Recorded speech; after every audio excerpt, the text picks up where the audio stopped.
Bapak, Ibu, dan adik-adik yang dimuliakan Allah. Pada satu subuh, Rasulullah Shallallahu Alaihi Wasallam memanggil Imam Ali. Rupanya Rasulullah saat itu merasa kedinginan yang sangat. Beliau merasa tidak sanggup melangkahkan kaki memimpin sholat subuh berjamaah, sehingga beliau memutuskan memanggil Imam Ali untuk memberi pesan kepada Abu Bakar agar mengimami sholat subuh berjamaah. Qila wa qala, dikisahkan 3 kali Imam Ali meminta Abu Bakar untuk menjadi imam sholat subuh sesuai dengan pesan baginda Rasulullah Sallallahu Alaihi Wasallam. Dan 3 kali juga kemudian Abu Bakar menolak. Kalau masih ada Rasulullah, tidaklah pantas saya mengimami sholat subuh. Begitu kira-kira kata Abu Bakar. Hingga kemudian Rasulullah memaksakan dirinya menjadi imam, yang diriwayatkan bahwa itulah sholat subuhnya yang terakhir. Bapak Ibu yang dirahmati Allah, waktu zaman saya kecil dulu di Masjid Jami Al-Mansur, perayaan maulid dibagi 2. Ada maulid kecil berlangsung dari maghrib ke isya. Kalau tidak salah berlangsung beberapa hari, di mana kami yang kecil ini, anak-anak madrasah ibtidaiyah, tsanawiyah, dipakaikan gamis atau kecil nih. Lalu kami berganti-ganti membacakan sirah an-nabawiyah. Kita berganti-ganti membacakan kisah Nabi Allah Muhammad Sallallahu Alaihi Wasallam, tahun gajah sampai kemudian meninggalnya beliau Sallallahu Alaihi Wasallam. Baru pada puncaknya diselenggarakan yang disebut dengan maulid besar. Kalau maulid besar diselenggarakannya di depan masjid dengan mengundang banyak jamaah dari mana-mana. Dari sisa memori saya, inilah kemudian saya ceritakan ulang kepada adik-adik saya, kepada kita semua.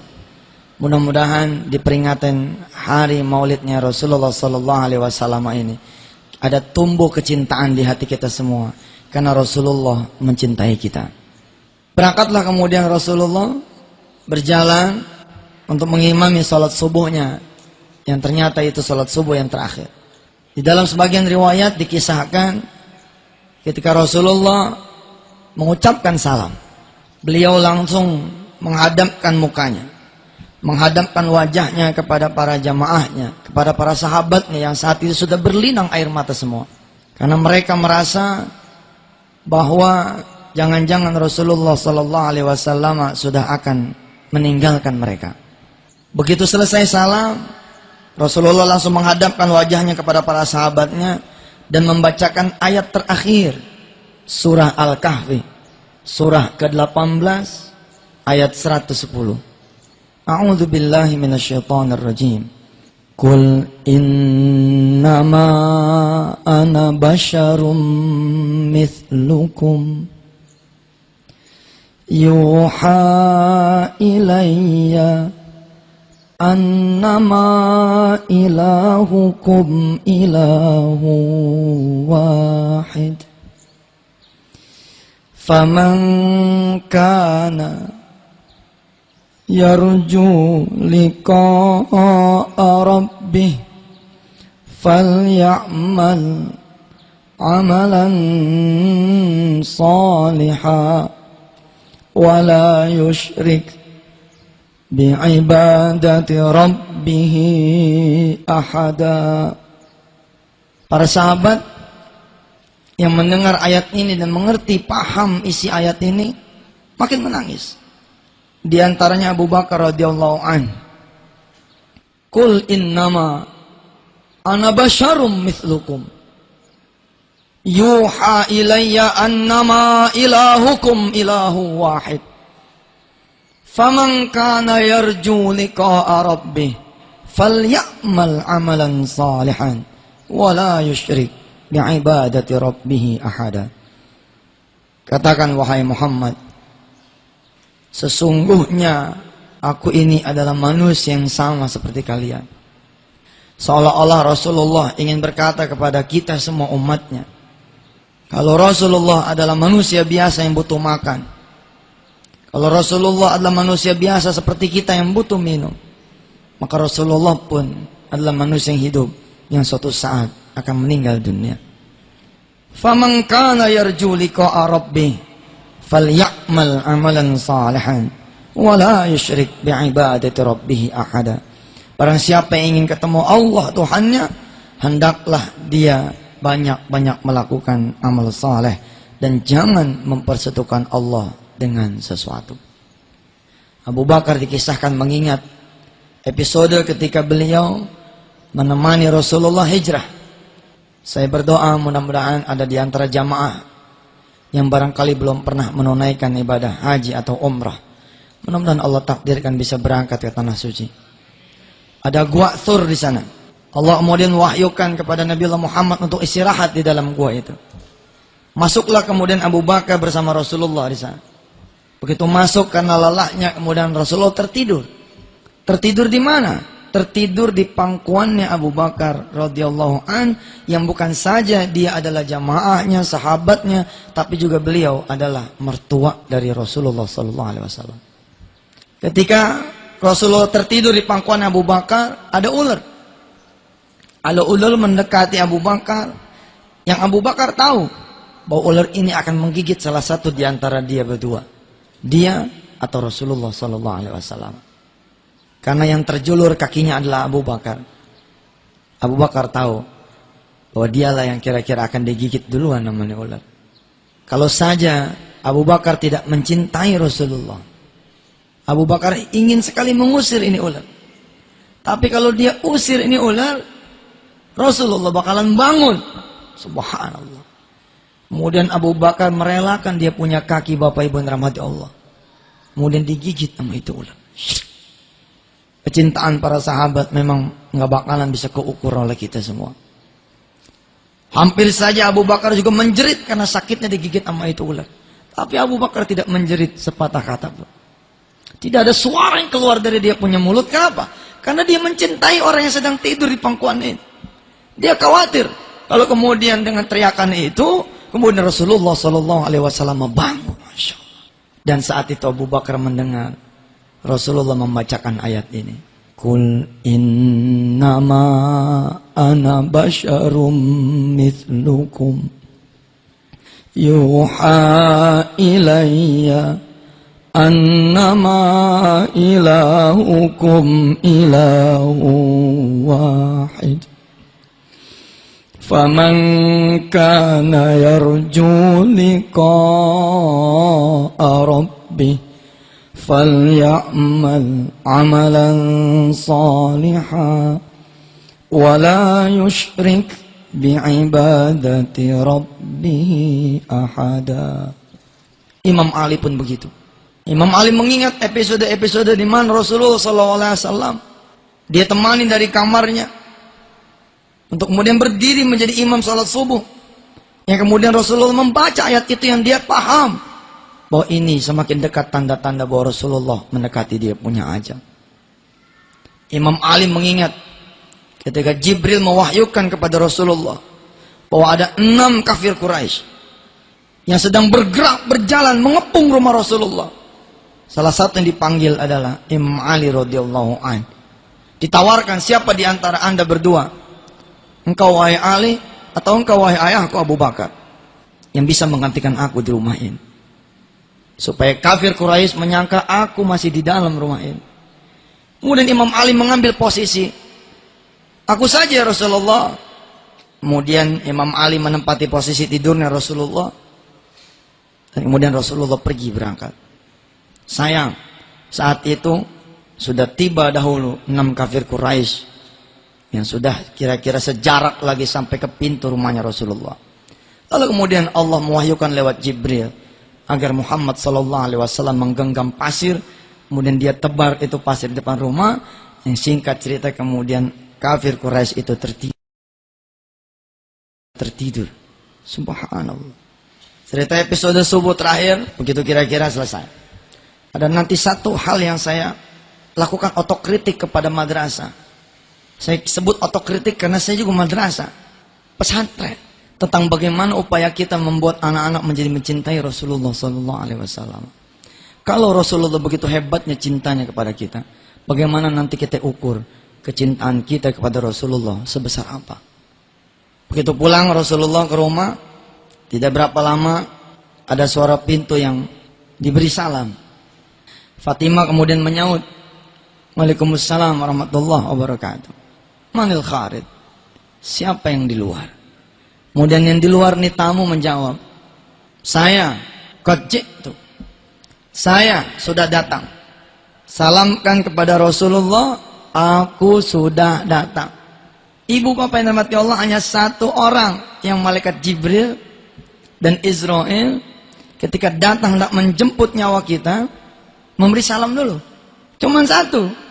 Itu orang yang hari ini kita peringati lahirnya, Rasulullah SAW. Karena Allah memerintahkan kepada Israel, wahai Israel, kalau nanti Muhammad Rasulullah SAW menolak untuk dicabut nyawanya, pulang.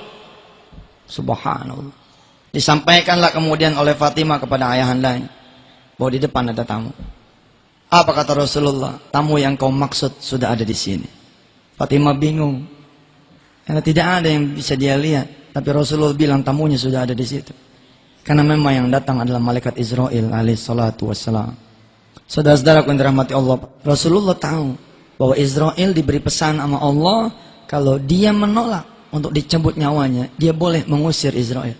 Maka kemudian keluarlah kalimat beliau bahwa dia belum berkenan dicabut dia punya nyawa sampai dia kemudian ketemu dulu sama malaikat Jibril alaihi salatu wassalam. Kisah ini dengan sangat apik masih saya ingat betul, karena pendidikan maulid luar biasa di zaman waktu saya kecil. Kalau sekarang saya tidak lagi menemukan, kecuali di Kalimantan kayak kemarin itu. Subhanallah. Muhammad ibni Abdillah, Muhammad ibni Abdillah, alaikallahumma salli. Nggak ada, udah terhilang. Waktu zaman saya kecil, subhanallah. Ya Rasulullah, salamun alaih. Ya Rafi' asyani wa daraji afatayyaji Ratal alami ya muhainal judi wal karami. Subhanallah. Episode ini betul-betul guru-guru di kelas saya tuh subhanallah, namanya guru-guru madrasah saat itu kan ustadz semua. Zaman dulu nggak ada guru madrasah bukan ustadz, kulo ustadz, semuanya ustadz. Baik, saya cerita lagi. Saya bilang kenapa saya bisa cerita ini dengan apik. Wallahu a'lam bishawab. Waktu kecil saya nggak paham ini benar atau tidak. Saya belum bisa baca kitab saat itu, saya belum mengerti. Tapi begitu kemudian saya bisa baca, subhanallah, iya benar, cerita ini ada. Ada kitab kecil, namanya Daqaiqul Akhbar, subhanallah ada di situ. Sampai kitab yang besar yang tulis sama Haikal, kitab kontemporer, bukan kitab kuning, kitab putih itu. Ya Israel, aku belum rela engkau cabut nyawa sampai engkau menghadirkan dulu Jibril di hadapanku. Ini menyalahi ini. Kematian Rasulullah SAW tidak lazim. Harusnya tidak boleh itu Israel menghadap kepada orang yang akan dicabut nyawa kecuali ditemani malaikat Jibril. Dan ini sudah hadis Rasulullah yang ngomong. Tidak ada satupun di antara kalian, wala muslim wala kafir, kecuali dia meninggal dunia didatangin oleh malaikat Israel dan Jibril. Kenapa perlu malaikat Jibril itu datang? Rasulullah kemudian meriwayatkan, malaikat Israel pun tidak datang sendiri, melainkan dengan 3 kelompok kematian. Digambarkan oleh Allah di dalam surah As-Sajdah. Qul yatawaffakum malakul mautil ladzi wukkila bikum thumma ila rabbikum turja'un. Malak, bukan satu, tapi banyak. Ada 3 kelompok malaikat kematian. Israel tinggal eksekusi ketika sudah digor-goroh. Bukan Israel yang mengerjakan, subhanallah. Selama ini kita beranggapan bahwa Israel mengeksekusi mulai dari jempol sampai selesai. Bukan. Kelompok malaikat yang pertama mencabut nyawa kita dari mana? Dari jempol. Nih, ujung kaki. Hati-hati buat adik-adik saya, buat abang-abang saya, buat bapak dan ibu yang sering melangkahkan kakinya ke tempat yang maksiat, berabe urusan. Kelompok malaikat yang pertama masuk, mencabut seluruh nyawa kita. Dia tarik peran-peran urat-urat kita ini, syaraf-syaraf kita dia matiin satu-satu. Mulai dari ujung jempol sampai mana? Nih, sampai dengkul. Pelan-pelan. Aduh, ya Allah, kita beristighfar nih hari. Saya juga bukan orang yang bersih betul. Banyak perbuatan maksiat yang saya lakukan, baik yang saya sadar maupun tidak sadar. Semakin banyak langkah yang belum kita mintakan ampun pada Allah Subhanahu wa taala, makin lama. Yang paling paham urusan begini nenek-nenek nih. Salah satunya nenek saya pribadi nih, Umiyo almarhum. Kalau ngejenguk orang yang dia pegang kakinya, Pak. Kalau kakinya dingin, pahanya hangat, apa dia bilang? Panggilin, kumpulin. Kumpulin. Mulai-mulai ditelkin, mulai-mulai. Bembeng, ini barangkali sudah waktunya. Gitu, Pak. Itu luar biasa itu, nenek-nenek zaman dulu itu luar biasa itu. Saya baru paham sekarang-sekarang ini gitu.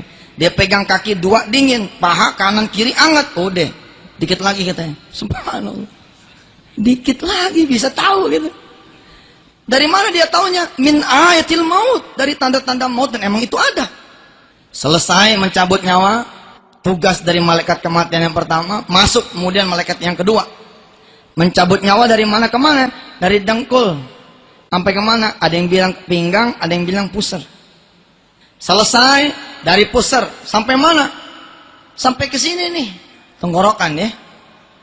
Kalau dalam bahasa kitabnya disebut gar-garah. Nah di sini ini baru kemudian Israel sama Jibril maju, dia itu berdua. Jibril sama Israel datang, dia berdua. Lalu kemudian Israel mempersilahkan malaikat Jibril maju dulu. Untuk ngapain? Kata Sayyidina Rasulullah SAW. Kalau yang didatangin ini adalah suami yang menyayangi istrinya, memberi rizki dengan jalan halal, taat dia beribadah, sholatnya ada, senang dia minta ampun. Kalau yang dia datangi, kata Rasulullah, adalah seorang anak yang taat pada orang tuanya, mahabbah dia sama gurunya, dia jaga dia punya sholatnya, dia keluarkan zakatnya, dia cari jalan-jalan rizki yang halal di sisinya.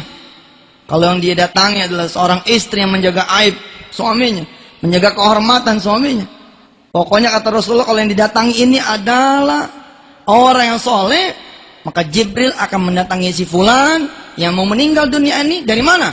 Dari sisi kanan. Kemudian Jibril mengepakkan sayap yang kanan, kemudian tampaklah surga yang bertingkat-tingkat di sana. Dia kepakin sayapnya, lalu dia bilang, "Hadza manzilatuk ya fulan." Ini tempatmu nanti di surga. Fi jannatin na'im. Di surganya Allah yang penuh dengan kenikmatan. Saking senangnya kata Rasulullah nih orang atas gambaran surga yang bertingkat-tingkat, nih orang nggak bisa ngomong apa-apa, nggak bisa ingat sama siapa-siapa, dan kemudian memutih dia punya wajah, bersinar dia punya wajah, saking senangnya. Subhanallah. Sebaliknya, kalau yang didatangi adalah orang-orang yang durhaka, senang ninggalin sholat, senang bohong, senang judi, senang main perempuan, belum tuh tobat sebelum dia mati, maka Jibril akan mendatangi dia dari sisi yang sebelah kiri, lalu dia kepakkan sebelah kiri dia punya sayap dan mengatakan kepada si fulan, "Hadza manzilatu fi nari jahannam wa bi'sal masir." Bedanya Rasulullah nggak datang Jibril. Kemana itu Jibril? Pertanyaan begitu. Kemana Jibril? Kok dia nggak datang? Oh jelas, karena Rasulullah maksum. Ngapain lagi dikepakin sayapnya? Udah jelas dia di sorga. Beda sama kita orang. Lalu di mana? Bukankah tetap dia turun berdua dengan Israel? Betul, dari Baitul Ma'murnya berdua. Tapi begitu sampai di langit yang pertama, Jibril bilang kepada Israel, "Istamir ya Israel, terusin ya Israel. Aku tidak tega melihat engkau mencabut nyawa orang yang paling saya sayangi." Subhanallah. Kata Rasulullah mengingatkan kita semua, saking ngerinya kita melihat gambaran neraka yang disediakan oleh Allah, maka nifulan tidak bisa juga berkata apa-apa. Karena itulah kemudian keluar hadis yang sangat masyhur, istaghfir malam yughargir. Beristighfarlah kalian semua sebelum kemudian nyawa sampai di tenggorokan. Kenapa? Kalau sudah sampai di sini tidak ada lagi bisa kalimat. Kalau masih di pusar masih ada kalimat tuh. Oh, saya pernah nemenin orang yang sakratul maut. Takjub saya. Betapa kitab-kitab itu betul adanya. Merambat itu betul, Pak. Yang namanya merambat itu betul. Nggak salah nenek-nenek kita gitu megang kakinya tuh dingin tuh. Pak, percayalah, jadi ustadz itu nggak enak. Ada bagian-bagian yang nggak enak. Salah satu ini nemenin yang begini nih. Nemenin yang begini kan tugasnya ustadz salah satu. Dia dipanggil sama tetangga, "Tolong ustadz, udah sakrat tolong temenin." Nah, kesempatan kita membuktikan teori ini kan, bener nggak nih? Kalau bener berarti akan menjalar nih. Subhanallah, ternyata bener. Hati-hati tuh, hati-hati tuh. Dari mulai dengkul ke pusar melintas. Subhanallah. Mohon maaf ya. Banyak orang gagal di sisi itu. Makanya kata Rasulullah, kalau nyawa belum nyampe tenggorokan, kesempatan kita istighfar. Istighfir malam yugharbir. Istighfarlah sebelum nyawa sampai di tenggorokan. Tapi Rasulullah beda. Jibril nggak datang. Rupanya Jibril nyangkut di langit yang pertama. Tapi karena Rasulullah saat itu minta untuk menghadirkan Jibril, akhirnya tidak ada pilihan buat Israel kecuali dia naik lagi ke langit yang pertama, mengundang lagi Jibril datang. Pak, dulu saya menikmati kisah ini sangat asik betul. Saya dengerin seperti bernostalgia ke belasan tahun yang lalu. Usia saya sudah 31, tapi rasanya kemarin masih kelas 1 sanawiyah. Pakai gamis depan, bengong gitu ngeliatin guru-guru kita cerita tentang maulid. Betul itu, Pak. Kenapa dulu maulid kecil dibikin 7 hari? Kan emang gak habis ceritanya, cuma 1 jam. Jadi bersambung nih kita maulid. Kita maulid gak cuma hari ini aja. Bapak Ibu rahmati Allah, Jibril diundang sama Israel, datang. Begitu beliau ada di hadapan Rasulullah, bertanyalah Jibril, ada apa ya Rasulullah engkau memanggil diriku? Kita lihat ya, apakah Rasulullah sengaja menjeda dia punya umur jangan diambil karena pengen panjang umur? Ternyata bukan.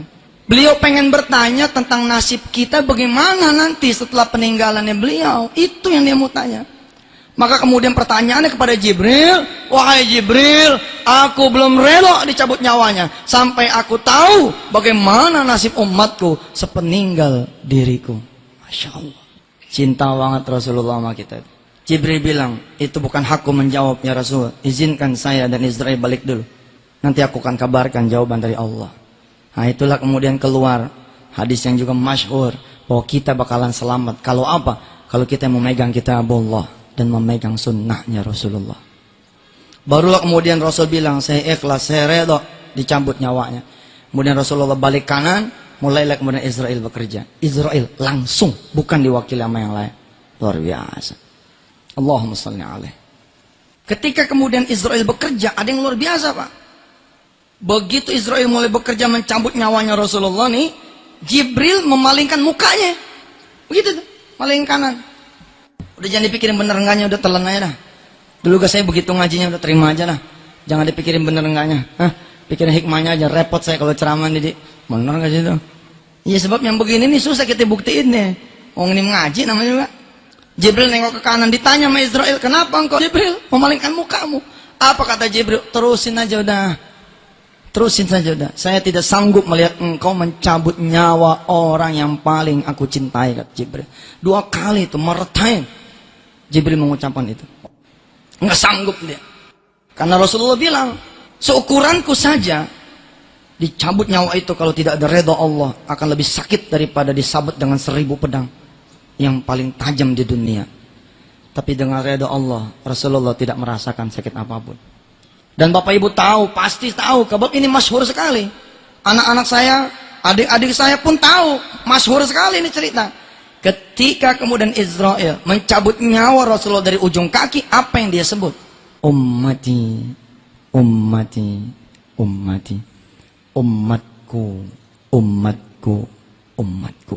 Rasul tidak menyebut Imam Ali, Rasul tidak menyebut Khadijatul Kubra, Rasul tidak menyebut Aisyah, Rasul tidak menyebut Abu Bakar, Rasul tidak menyebut ayahandanya almarhum Abdullah, Rasul tidak menyebut ibunya almarhumah Aminah, Rasulullah tidak menyebut pengasuhnya Halimatus Sa'diyah. Yang beliau sebut kita umatnya. Ummati, ummati, ummati. KFV, kakak saya, dia menemani saat-saat di mana nenek saya almarhumah meninggal dunia. Ada 1-2 nama yang disebut karena cintanya. Saya nggak disebut, Pak, karena kita bandel zaman dulu nih. Nggak disebut, tapi ada yang disebut. Subhanallah. Di kamar tempat saya lahir, nenek saya meninggal dunia. Beliau nungguin. Ketika ada yang kurang, apa kata beliau? Malam Jumat depan aja kalau gitu meninggalnya. Bisa begitu, Pak. Wah, ini saya bener cerita ini. Kalau saya bohong, berarti dia yang bohong tuh. Karena saya diceritakan dari beliau-beliau. Malam Jumat besok aja katanya. Udah dijemput sama kumpi. Udah jemput sama kumpi tapi barangkali karena belum lengkap. Apa beliau bilang? Nanti saja malam Jumat besok. Subhanallah. Emang nenek saya almarhum ini luar biasa. Putrinya Guru Mansur langsung. Kalau saya bukan cucu, tapi buyut. Udah jauh nih. Beliau pernah 1 malam manggil saya. Man, cariin Umi obat yang bisa bikin Umi enggak tidur. Gitu. Kalau kita kan nyari obat tidur. Beliau bilang, cariin Umi obat yang bisa bikin Umi enggak tidur. Saya tanya, kenapa Umi? Umi mah sebel kalau banyak tidur, nggak bisa tahajud. Subhanallah. Kita nyari obat tidur, Pak.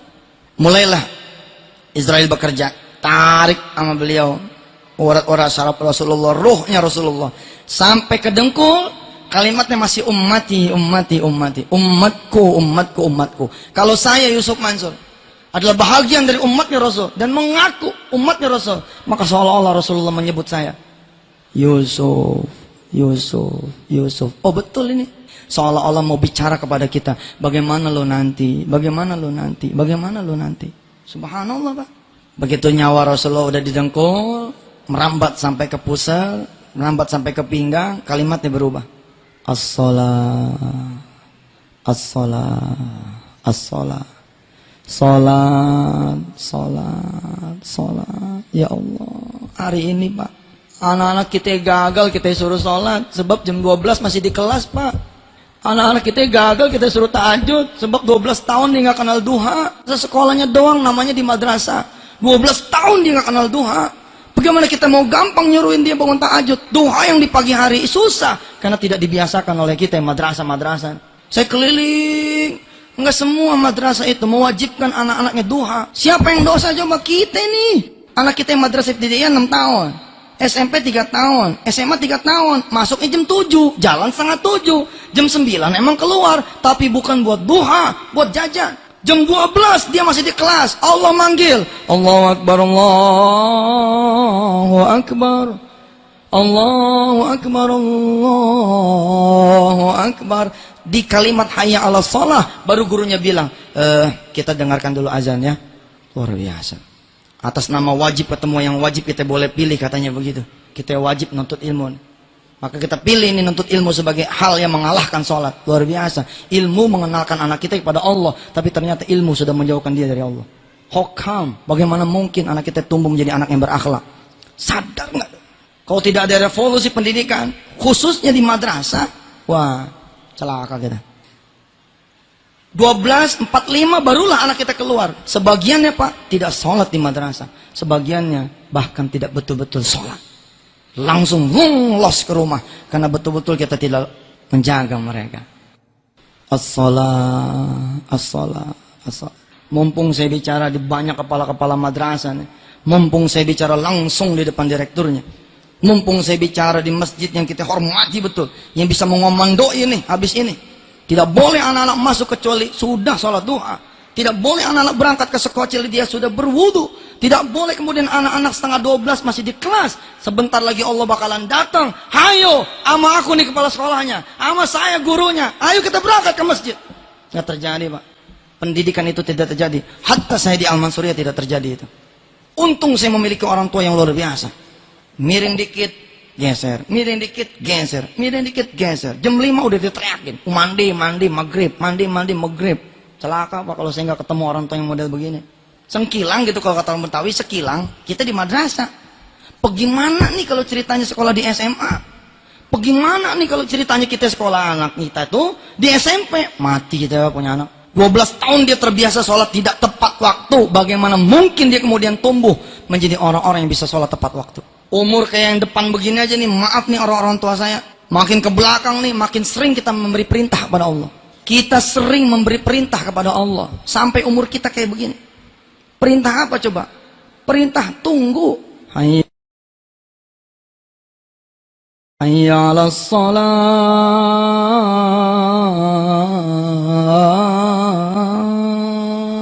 Tunggu ya, saya lagi meeting. Tunggu ya, saya lagi belanja. Tunggu ya, saya lagi dagang. Tunggu ya, saya lagi nyetir. Tunggu ya, saya lagi naik motor. Tunggu ya, saya lagi berburu pekerjaan. Tunggu ya, saya lagi kenalan sama orang. Tunggu ya, saya lagi makan. Tunggu ya, termasuk saya lagi belajar. Tunggu, termasuk saya lagi ngajar. Subhanallah. Saya bangga mengatakan kepada saudara-saudara saya bangga mengatakan pada jamaah saya, wala riya'an wala sum'ah, keberhasilan saya membayar hutang saya karena ngebenerin sholat. Mumpung tausiah ini didengarkan oleh anak-anak kita, hayo, bismillah, Senin mulai kita rapat sekolah, komite kita rapat. Kita geser nih masuk sekolah, jangan jam 7, tapi jam 7 kurang 15. Kenapa? Sebab mereka harus sholat duha dulu. Kita geser nih, jangan mereka keluar jam 12.45. Kita geser supaya mereka keluar jam 12 kurang 10. Kalau perlu, pelajaran setelah zuhur kita tiadakan. Kasarnya Pak, kalau kata saya ini, kayaknya saya udah jadi orang tua sekarang. Kalau perlu anak saya nggak pinter tapi dia tahu sholat, saya ngaminin nih kalimat orang-orang tua zaman dulu, udahlah, yang penting sholat. Saya ngaminin bener. Utang 1 miliar itu tembus hanya dengan ngebenerin sholat, karena mualim nanya sama saya, sholatnya bagaimana? Lah saya bilang, lah sholat sih bagaimana? Ya sholat. Jam berapa sholatnya? Lah karena 1:30 masuknya. Terus saya ngomong, barusan mualim sholatnya. Pantas dia bilang. Nah kalau barusan kan berarti 1/4. Udah lewat telur. Pantas dia bilang. Subhanallah. Saya dikejar lagi sama beliau. Tadi sholat lohornya berapa rakaat? Nah, ditanya sholat lohornya berapa rakaat? Ya salam, anak madrasah kelas 1 gak tahu sholat lohor mah 4. Maka itu yang saya jawab. Mualim, sholat lohor berapa? Ya 4. Emang berapa? Apa dia bilang? Bukan, sholat lohor itu 8. Qobliyahnya 2, ba'diyahnya 2. Nggak mi'rat tuh sholatnya, nggak mi'rat gitu. As-sholatu mi'rajul mu'minin, sholat itu mi'rajnya orang beriman. Tapi karena sholat kita nggak punya sayap, nggak terbang nih sholat kita. Di tempat gitu, ibarat mobil mah ada tapi nggak jalan. Ibarat pesawat emang udah hidup mesinnya tapi nggak terbang, mana bisa nyampe. Masih belum cukup Pak, saya disusul lagi dengan pertanyaan dari beliau. Burung apa katanya? Yang punya sayap tapi dia nggak terbang. Lalu kita jawab burung onta. Apa kata beliau? Bukan. Kalau ada burung punya sayap dia nggak pakai sayapnya buat terbang, itu namanya burung bego. Ada sayap dia nggak pakai buat terbang. Sayapnya sholat itu qobliyah ba'diyah. Kita orang bodoh betul kalau kita nggak pakai ini qobliyah ba'diyah. Mati-mati disebut sunnatun muakkadatun, karena kalau kita tinggal dia celaka kita urusan. Sekarang bagaimana tanggung jawab kita kepala-kepala madrasah terhadap sholat ba'diyah qobliyahnya anak-anak kita? Kalau terhadap yang wajibnya saja kita merasa tidak mau ikut campur, bagaimana terhadap qobliyah ba'diyah? Momen nih, emang gue tungguin nih ceramah begini nih. Kapan nih? Cerubah kurikulum.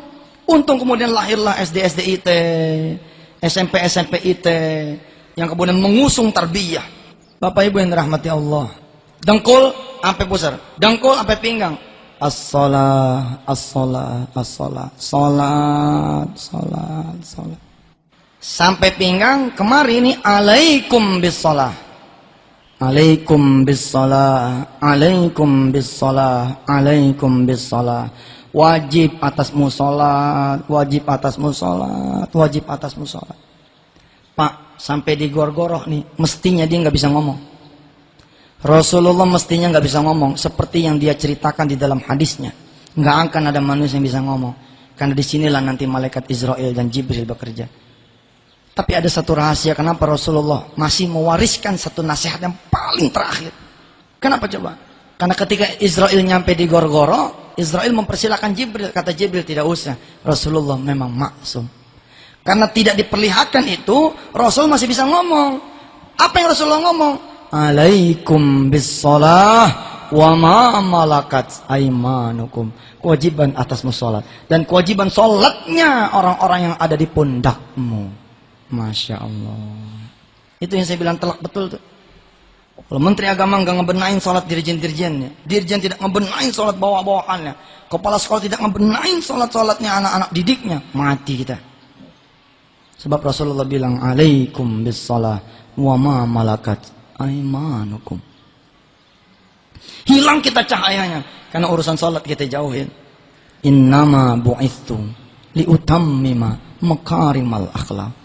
Aku diutus cuman satu, kata Rasulullah, mau benerin akhlak.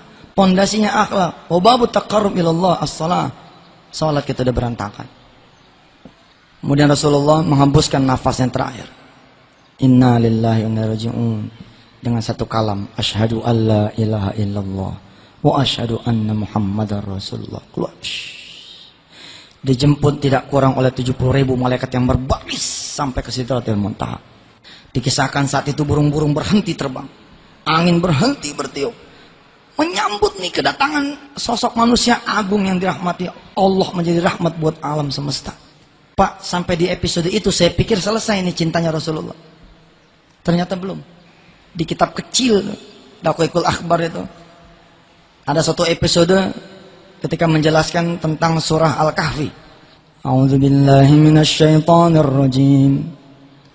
Wa yawma nusayyirul jibala wa taral arda barizatan wa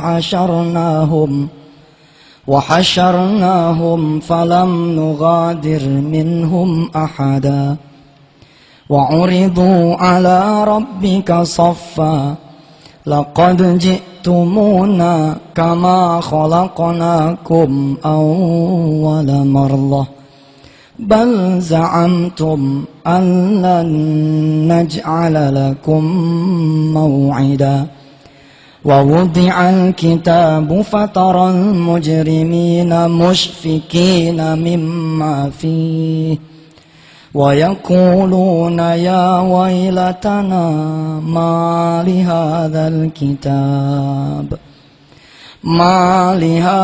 الكتاب لا يغادر صغيرة ولا كبيرة إلا أحصاها ووجدوا ما عملوا حاضرا ولا يظلم rabbuka ahada. Allah memberitahu pada kita ada satu masa, kata Allah, bumi ini akan datar, kosong. Kosong. Sudah berganti dengan satu alam yang namanya alam mahsyar. Wa yauma nusayyirul jibala wa taral arda barizatan wa hasyarnahum falam nughadir minhum ahada. Tidak akan kalian temukan, kata Allah, satu pun ciptaanku di sana. Falam nughadir minhum ahada, kosong. Wa wudi'al kitabu fataral mujrimina musfikina mimma fihi wa uridu ala rabbika saffa laqad ji'tumuna kama khalaqnakum awwala marrah. Ketika sudah kosong itu bumi, ketika sudah kosong itu alam yang saat itu kita tidak tahu namanya apa alam itu, kecuali kita diajarkan oleh guru kita bahwa itu namanya alam barzah, alam mahsyar, tempat dikumpulkan kita. Diambil dari kalimat wahasyarnahum, isim makannya mahsyar. Kata Allah, nanti kalian akan dibangkitkan, kemudian dikumpulkan, kalian akan berdiri di hadapanku. Satu pertemuan yang kalian dulu tidak pernah kalian percayai, kata Allah. Bapak Ibu rahmati Allah, kita belajar dari sejarah, kita belajar dari kitab-kitab, kita belajar dari Quran dan hadis bahwa orang pertama yang dibangkitkan itu adalah Rasulullah Sallallahu Alaihi Wasallam. Pak, ada satu kisah yang fantastis. Allah mengutus 4 malaikat nih. Allah mengutus 4 malaikatnya, malaikat Israfil, Mikail, sama Jibril. Untuk ngapain? Untuk mencari kuburannya Rasulullah Sallallahu Alaihi Wasallam. Di mana makamnya? Aina maqamuh? Tapi 4 malaikat ini nggak ketemu di mana nih kuburan Rasulullah Sallallahu Alaihi Wasallam. Sampai kemudian Allah memberikan cahayanya di kuburan itu, sehingga tampaklah cahaya. Lalu mereka 4 malaikat ini saling berkata satu sama lain, bangunkan, bangunkan, bangunkan, bangunkan. Artinya siapa yang lebih berhak membangun Muhammad? Israel diperintah. Apa kata Israel? Nah, yang lebih berhak Israfil. Mikail begitu juga. Hingga kemudian mereka semua sepakat, Jibril nih yang bangunin Rasulullah Sallallahu Alaihi Wasallam. Begitu Jibril ngebangunin Rasulullah, Pak, dari tidurnya. Kum ya Khalili, kum ya Habibi. Bangun wahai kekasihku, bangun wahai kekasih Allah. Kalimat pertama yang diucapkan itu persis seperti kita orang tua, Pak, yang nanya anak kita di mana. Begitu kita bangun, mah si Wirda mana? Atau Wirda, mamah mana? Seperti itu. Emangnya apa kalimat yang diucapkan? Itu ngapaan? Kita nikah sama nih tahunnya, tapi situ anak udah 3. Sekarang kita cinta nggak? Tadi pagi aja belum tentu nih kita sholat duha. Katanya cinta. Belum tentu kita sholat duha. Aina ummati, di mana umatku? Lalu kemudian Rasulullah nanya, ini hari apa? Jibril menjawab, ini hari sudah dijanjikan oleh Allah, di mana hari ini malaikat Ridwan menghiasi surga untuk dimasuki oleh orang-orang yang saleh. Di mana hari ini Allah memerintahkan malaikat penjaga neraka untuk memanaskan tungku neraka dan dibuka pintu-pintu itu. Rasulullah nanya lagi, seakan-akan tidak bergeming tentang hari itu. Apa Rasulullah bilang? Aina ummati, kalau begitu mana umatku? Hayo, bismillah, kita membawa menghasilkan anak-anak didik yang berakhlak, yang from the beginningnya adalah sholat. Subhanallah, sholat nomor 1 benar, nomor 1 benar. Rindu gitu saya, dimana anak-anak madrasah, begitu dia jalan menuju madrasah, sudah dalam pakaiannya Pakaian sholat. Kalau dia udah jalan dengan wudhu, Pak, nggak mungkin dipegangan tangan sama yang bukan muhrim. Sebab dia punya wudhu. Kentut aja dia nggak berani. Bener, Pak. Kalau orang punya wudhu itu, sejelek apapun dia punya kelakuan, bener itu. Nggak ada cerita dia bohong. Dia ada wudhu.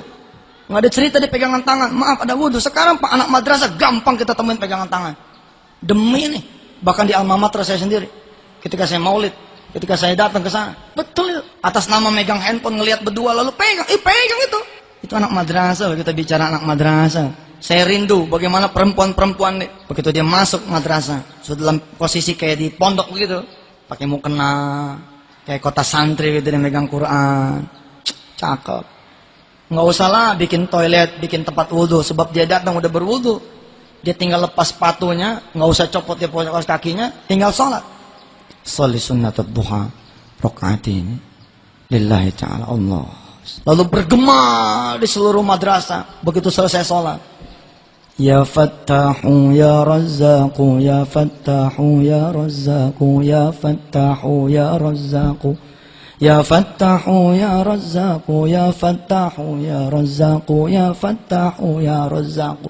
Nggak bakalan miskin orang tuanya, nggak bakalan miskin. Sebab apa? Anaknya 26 hari sholat duha, 26 hari melantunkan Asmaul Husna, 26 hari mendoakan orang tuanya. Allahumma inna duha duha'u, wal baha'a baha'u, wal jamala jamalu, wal quwwata quwwatu, wal qudrata qudratu, wal ismata ismatu. Allahumma in kana rizquna fis samai fa anzilhu, wa in kana fil ardi fa akhrijhu, wa in kana mu'assaran fayassirhu, wa in kana qalilan fakaththirhu, wa in kana haraman fatahhirhu bihaqqi du'aika wa ba'ika wa jamalik wa quwwatik. Atina ma ataita ibadakas salihin. Bergema di seluruh madrasah di wilayah kita. Ya Rabb, bohong kalau masih miskin, bohong. Rasul yang bilang, irka'li arba'a raka'atin akfika akhirahu. Salat untukku 4 rakaat wahai manusia, kata Allah fi haditsil qudsi. Apa yang menjadi kebutuhanmu, aku akan cukupkan. Lalu kemudian yang berdoa bukan cuma kita, tapi seluruh anak-anak kita mendoakan kita lewat duhanya, Pak. Bohong kalau kemudian Allah tidak mencukupi kita. Sekarang bagaimana Allah mau mencukupkan rezeki buat kita? Allah udah datang, kita tinggal. Entar nih, ini kebiasaan buruk majelis taklim yang diselenggarakan sebelum zuhur selesai. Dimana ketika sebelum zuhur bubar semua. Kalian katanya mengaji untuk mencari diriku. Sekarang aku sudah datang, kalian malah pergi meninggalkan aku. Aina al-mafar, aina tadhhabun? Kemana kalian pergi? Qad ji'tu, aku udah datang. Subhanallah. Dan itulah kesalahan saya jadi ustadz juga gitu. Maka harusnya saya tahan nih sampai zuhur, biarin. Kita assalamualaikum tinggal naik sholat gitu. Ini nih celaka nih. Kalau saya selesaikan sekarang, niscaya pada pulang. Mending kalau pulang langsung ke rumah, nyampe pas zuhur. Tapi kan pulang ngayap dulu. Dekat pasar baru, main pasar baru. Udah tinggal nyebrang, tek, naik blok M. Ngayap dah. Siapa yang dosa? Saya juga dosa. Dan ini memang ini terjadi ini. Ini terjadi. Anak kita, Pak, jangankan tahajud, duha kagak. Siapa sekarang di madrasah yang punya program mabit memperkenalkan 1 minggu sekali? Belum tentu semua madrasah begitu. Asli, belum tentu semua madrasah begitu. Ya ayyuhal muzammil, qumil laila illa qalila, nisfahu aw inqus minhu qalila, aw zid alaihi warattilil qur'ana tartila. Wahai orang-orang berselimut, kum, bangun. Illa qalila, walaupun sedikit. Nisfahu aw inqus minhu qalila. Setengahnya kalau bisa, tapi nggak apa-apa dah, sedikit juga. Auzid alaih, tapi lebih baik kalian tambah. Warattilil qur'ana tartila. Allah seperti bingung nih dengan perasa kayak gini. Ini kan Allah kayak keder nih kalau kita ngaji begini nih. Tadi katanya nggak apa-apa sedikit, tapi baiknya nambah nih, tapi gini. Betul itu. Coba aja baca tuh. Ya ayyuhal muzammil qumil laila illa qalila nisfahu, setengah kan, awin minhu qalila, atau kurangi deh. Tapi apa kata Allah? Au zid alaihi, atau tambah deh. Warattilil Qur'ana tartila. Inna sanulki alaika qawlan thaqila. Inna nashi'atal layli hiya ashaddu wat'aw wa aqwamu qila. Inna laka fin nahari sabhan tawila. Wadhkur isma rabbika wa tabattal ilaihi tabtila. Rabbul masyriqi wal maghribi la ilaha illahu, la ilaha illahu fattakhidhu wakila. Allah, kata Allah, sebut namaku dengan niat. Wa tabattal ilaihi tabtila, niat, jangan kebetulan salat malam. Alhamdulillah tat, semalam kebetulan aneh banget. Itu belum termasuk wa tabattal ilaihi tabtila, tapi emang kita ancam. Ya Rob, anak saya kok nggak kerja. Baik, ntar malam aku akan menghadapmu ya Allah. Itu disebut wa tabattal ilaihi tabtila. Kalau sudah kita bisa begitu, apa yang terjadi? Rabbul masyriqi wal maghribi la ilaha illahu fattakhidhu wakila. Allah berkenan menjadi wakil urusan kita. Hebat kan? Kita punya utang, tinggal kita ngadep sama Allah. Serahkan utang kita sama Allah, Allah atur itu. Ibu bapak punya gaji kurang, anak banyak, gampang. Sujud tengah malam. Rabbul masyriqi wal maghribi la ilaha illahu fattakhidhu wakila. Kemudian keluar wiridnya. Hasbunallah wa ni'mal wakil, ni'mal maula wa ni'man nasir. Hasbunallah wa ni'mal wakil, ni'mal maula wa ni'man nasir. Hasbunallah wa ni'mal wakil, ni'mal maula wa ni'man nasir. La haula wa la quwwata illa billahil aliyil azim. Di pesantren saya dan di banyak pesantren hidup menjelang subuh, hidup. Rasanya kalau ingat begini pengen mintain orang tua ke pesantrennya udah. Bener itu, syahadu betul, tengah malam kita ngimamin sholat malam. Bismillahirrahmanirrahim. Alhamdulillahi rabbil alamin. Ar-Rahmanir-Rahim. Maliki yaumiddin. Iyyaka na'budu wa iyyaka nasta'in. Ihdinas siratal mustaqim. Siratal ladzina an'amta 'alaihim ghairil maghdubi 'alaihim waladdallin.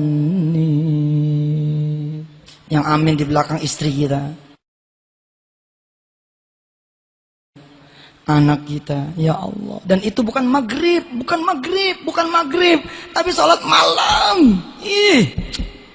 Nggak pernah kan merasa nikmat kayak begitu kan? Nggak ada. Kenapa? Nih jangankan semua, bapaknya gua nggak bangun malam. Coba jajal sekali-sekali sholatnya di gang. Oh bingung kan sholat di gang, gimana ceritanya? Ya nggak apa-apa, pagi mah nggak ada yang lewat. Karena nggak punya halaman, di gang, di bawah rembulan, di bawah bintang kita sholat. Luar biasa. Nah pendidikan yang itu kan rajanya kita nih, kita rajanya nih, kita kepala sekolahnya, kita kepala madrasahnya. Kita tinggal bikin peraturan, kalau anak-anak tidak suka saya suruh masuk 6:30, keluar. Beres Pak, selesai, beres kan? Kalau kalian tidak mau sholat zuhur berjamaah, kalian tidak usah sekolah di sini. Silakan laporkan ke menteri, Ustadz tidak takut. Kapan lagi? Udah ada yang bilang nih, Ustadz, insya Allah di sekolah anak sudah, alhamdulillah. Kalau sudah, ya apalagi kita bilang, kecuali kulil alhamdulillah. Anak saya berangkat ke Al-Ittifaq Bandung. Si Wirda anak saya melihat tumpukan gunung pasir. Dengan takjubnya anak saya tanya, "Pak, ini pasir buat apa?" Kiainya nyaut di belakang, "Nak, itu pasir dendanya anak-anak yang sholatnya telat." Subhanallah. Jadi ada peraturan di pesantren Al-Ittifaq. Yang alhamdulillah di pesantren kami pun diberlakukan itu. Apa? Kalau muadzin selesai, Allahu Akbar, Allahu Akbar, la ilaha illallah. Terus masih lari nih menuju masjid, ditangkap. Lari menuju masjid, ditangkap. Kenapa? Kenapa azan selesai? Situ belum di masjid. Luar biasa. Apa akibatnya? Begitu selesai sholat, dia nenteng 2 ember tuh, pasir dari sungai yang naik 2 kilo naiknya ke atas itu di Ciwidey sana. Balik lagi tuh 2 kilo Pak, bawa pasir. Anak saya bengong aja. Pesantren saya berlaku aja. Telat dia masuk, padahal azan sudah selesai. Paling sengsara aja dia. Kita sekarang punya kesempatan. Sekarang murid sedang berkumpul, guru sedang berkumpul, kandepak sedang berkumpul. Kita rapat lagi bareng, kita umumkan Jakarta sekarang ini duha di pagi hari. Siapa yang duha? Ya Allah, salam anak-anak ukuran kayak begini hijau nih, sholat di duha. Nih hijau ini kelas berapa nih? Paling kelas 1 dia. Ini anak pangkat depak nih, kelas 1 kelas 2. Kelas 2 ini yang sholat yang begini. Apa nggak adem Jakarta tuh? Kita lapor sama Fauzi Bowo, jangan cuma anak-anak sekolah dong, malu. Pemdanya gitu dong, Pemprovnya gitu dong. Sebelum masuk duha dulu. Atas nama karena ini cuman sunnah, kita tidak mendorong. Ini kan gila. Mualim ngomong begini sama saya, Sob, berapa tahun kamu nggak sholat qobliyah ba'diyah? Kira-kira begitu kalimat itu. Nggak akan dianggap sholat wajib kamu kalau nggak ada sholat qobliyah ba'diyah. Ini kan di luar yang kita belajar. Dulu kan kita belajar begini Pak, kalau tidak sholat tidak apa-apa, tapi kalau sholat dapat pahala. Yang begini kita hapus. Udah jangan dah. Ntar aja kalau dia udah gede baru kita kasih tahu nih. Yang kita kasih tahu ayat yang judulnya Qul in kuntum tuhibbunallaha fattabi'uni. Tidak disebut cinta sama Allah kalau kalian tidak ngikuti aku, kata Rasulullah. Oh, nggak dianggap sholat kita kan? Kalau nggak ada qobliyah ba'diyah kan? Barakallah. Kita renungin bersama. Percuma kita ngomongin akhlak, percuma kita ngomongin negeri ini, percuma kita ngomongin kemajuan macam-macam, percuma. Kalau sholatnya anak-anak kita nggak beres, dan yang digantung duluan sama Allah, kita udah belajar. Hadisnya juga sahih itu. Ada orang tua masuk surga ditarik lagi sama anaknya gara-gara anaknya di neraka nggak diajarin sholat. Sahih Pak. Kita duluan yang digantung nih, amit. Wa'mur ahlaka bis sholat. Wa'mur ahlaka bis sholat. Ahlaka itu ya kita sekarang ini keluarga besar madrasah. Insya Allah, mudah-mudahan Allah redha. Allah aminin. Saya ngomong nih Pak, nggak ada tendensi apa-apa, nggak ada. Saya godain satu-satu madrasah, saya godain. Dengan kapital yang sekarang yang kita punya dari duit PPPA namanya. Kita godain. Madrasah, kalau mau dibantu 1 juta sebulan. Tolong dah, anak-anaknya wajibin duha. 1 juta gini hari mahal. Kalau madrasah-madrasah yang emang bayaran polnya 1 juta, mau deh. Maaf Pak, ada madrasah yang bayaran pol juga 1 juta. Salah satunya Madrasah Al-Mansuriyah, madrasah saya. Madrasah Nurul Amin, di belakang rumah saya gitu. Muridnya 72, bayarannya 10.000. Kalau pol 720. Artinya kalau kita bawa duit 1 juta buat madrasah itu per bulan, asal dia duha dulu, welcome betul ya. Mumpung tuh, bagi. Ini ada film Kun Fayakun sebentar lagi beredar. Saya nangis Pak waktu bikin film Kun Fayakun, demi saya nangis. Jangan sampai saya begini ya Allah. Saya bilang sama dunia, film gue mah nggak laku nggak apa-apa. Gue bikin film ini bener. Bahkan saya bilang waktu press conference, nih maaf nih dia, jadi ngomong nih. Tapi ini untuk ngukur. Setan udah ngetes pakai kuntilanak, lewat anak kita. Ngetes pakai film pocong, lewat. Ada hantu Istiqlal belum dibikin. Hantu Pasar Baru deh kali. Semua meradang dengan film kuntilanak, meradang dengan film Casablanca, meradang dengan film apa mertonton dengan aurat. Setan muncul lagi nih, halus bener. Kita kejebak. Yang nggak tahu apa-apa kejebak. Kita kan nggak tahu apa-apa, kejebak. Nauzubillah min dzalik. Diukur sama setan. Kita bikin film Kun Fayakun. Mudah-mudahan tidak ada cacatnya ini secara syar'i. Saya bikin film itu untuk mengumumkan kepada pemirsa, kepada jamaah bahwa ada Kun Fayakunnya Allah. Tapi di balik itu kita ngajarin sholat tepat waktu. Ada anak kecil si Iwan, dia berusaha mendoakan bapaknya. Ketika bapaknya dagang dia sholat, dia doakan. Itu kalau ditonton luar biasa. Mengajarkan Qiyamul Lail. Anak saya si Wirda tuh 6 tahun, saya ajak nonton preview. Sepanjang preview saya lihat nih anak enggak komentar apa-apa. Seperti tidak menikmati. Dia geser jaket kanan, geser jaket kiri. Dia tarik celananya, ada anak topang dagu gini, nggak bereaksi. Tapi begitu pulang dari studio, di mobil, anak saya di belakang, saya nyetir di depan. Dia nepok pundak saya. Pak, ntar bangunin kakak ya. Kenapa kak? Mau sholat tahajud, mau doain papa. Alhamdulillah.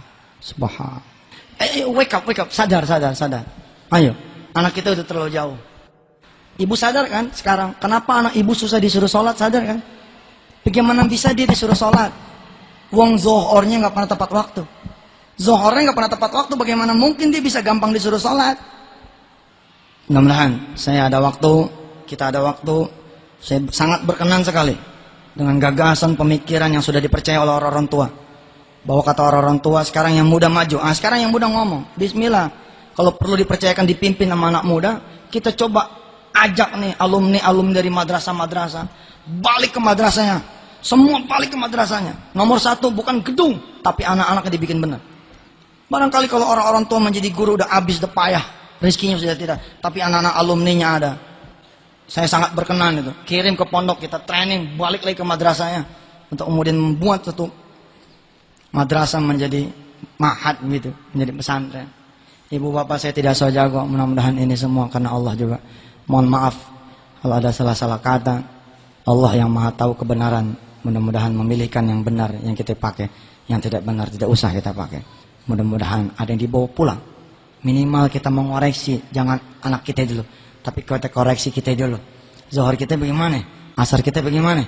Maghrib kita bagaimana? Isya kita bagaimana? Subuh kita bagaimana? Duhanya kita bagaimana? Habis kita beresin kita punya anak-anak. Insya Allah Allah tambahin kita punya rezeki dengan cara demikian. Billahi taufiq wal hidayah. Wassalamualaikum warahmatullahi wabarakatuh.